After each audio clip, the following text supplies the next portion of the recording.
الحشوة هذه كريمية ولذيذة، شوفوا كيف تجنن. يلا نحضرها مع بعض. قطعت صدر واحد دجاج، شوفوا كميته مرة حلوة، بس قطعيه صغار. حطيت البصل، بعدها الثوم، حطيت الدجاج المقطع، تبلته ملح وفلفل أسود وبابريكا وأوريجانو، يكفي. بس حبيت أضيف عليه بهار ماجيك شوي مو كثير. بعد كذا أضفت ملعقة دقيق وحركته، والذرة وجبن كريمي وخليته يذوب شوي. أضفت الحليب وخليته لحد ما تكثف.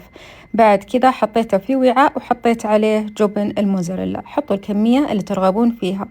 وخلاص أخذت التوست وفردته، حطيته بالقطاعة أو حتى بدون قطاعة، ممكن تثنونه وتقفلونه أهم شيء بالشوكة، أهم شيء يكون مقفل مرة مضبوط. قفلته. بعد كذا أغمسه في البيض والبقسماط، استخدمت البقسماط الخشن أو البانكو يكون أفضل. خلصت الكمية كلها، جزء فرزنته وجزء قليته عشان التصوير. وشوفوا كيف طلع شكله ولونه مرة حلو ومقرمش ولذيذ، راح يعجبكم. علينا وعليكم بألف عافية.